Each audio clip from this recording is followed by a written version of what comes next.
আমার দিদির মেয়ের স্কুল ছুটি পড়েছে, তাই তার বায়না একা একা ঘরে থেকে আর ভালো লাগে না, আমার সঙ্গে একটু খেলবে চলো।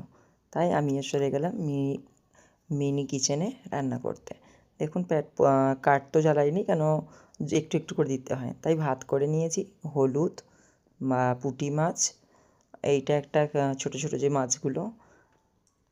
দেখুন ভাত থেকে ফুটছে, তখন আপনাদের আমি সব কিছু দেখিয়ে দিচ্ছি কোথায় কী রাখা রয়েছে। ঠিক আছে, এদিকে ভাত বসিয়ে দিচ্ছি, ভাতটা টকবক করে ফুটছিল, দেখতেই পাচ্ছেন। খুব ছোট্ট মিনি কিচেন আমরা বানিয়ে উপরে আমার ভাইজির সঙ্গে আমি চলে গেছিলাম ছাদের ওপরে। এবার লঙ্কাটা একটু কাট করে নিচ্ছি মাছের ঝাল করার জন্যে, ছোট্ট ছোট্ট করে কেটে নিচ্ছি, তাতে কি সুবিধা হবে। ভাত আমার হয়ে গেছে, ভাতের মারটা আমি ঝেড়ে নিচ্ছি। ঠিক আছে, এদিকে দেখুন আমার দিদির মেয়ে আছে, একটু নুন একটু হলুদ দিয়ে মাছটাকে রেডি করেছে, তাকে আমি ফ্রাই করতে পারি। কড়ার মধ্যে তেল গরম হয়ে গেছে, মাছগুলো দিয়ে দিলাম। বেশ মাছগুলো লাল লাল করে ভেজে তুলে নেবো। পুঁটি মাছের আজকে ঝোল হবে, আর ছোটো মাছটার হবে, ঝাল হবে।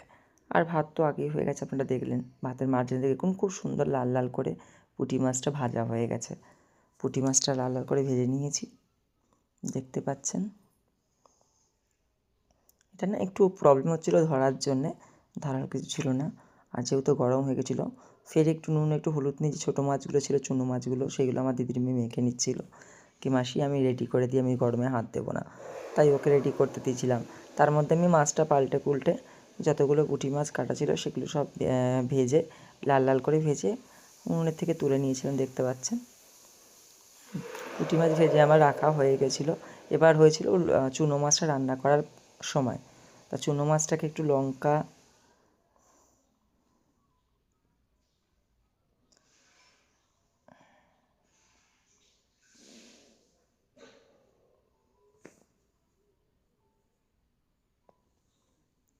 চুনো মাছটা ঠিক লঙ্কা পেঁয়াজ আদা রসুন টমেটো দিয়ে ঝাল বানিয়ে নিয়েছি, খুব শুকনো শুকনো। ঠিক আছে, ঝালটা আমার হয়ে গেছে চুনো মাছের। ফের কড়াই ধুয়ে কড়ার মধ্যে তেল দিয়ে এবার পুঁটি মাছটা রান্না করার পালা। দেখুন পুঁটি মাছটারও আমি ঝোল করে নিয়েছি, জলটা ফুটছে, পুঁটি মাছগুলো ঢেলে দেবো। ভাত মাছের ঝাল হয়ে গেছে, পুঁটি মাছ আমার ফুটছে, পুঁটি মাছটা হলে আমাদের রান্না শেষ। আমাদের মিনি কিচেন খাবার রেডি। ততক্ষণ আমার দিদির মেয়ে চলে গেছে ছোট্ট ছোট্ট গাছে নিজে হাতে বসানো গাছের জন্য জল দিতে, আর এদিকে তরকারি ফুটছে।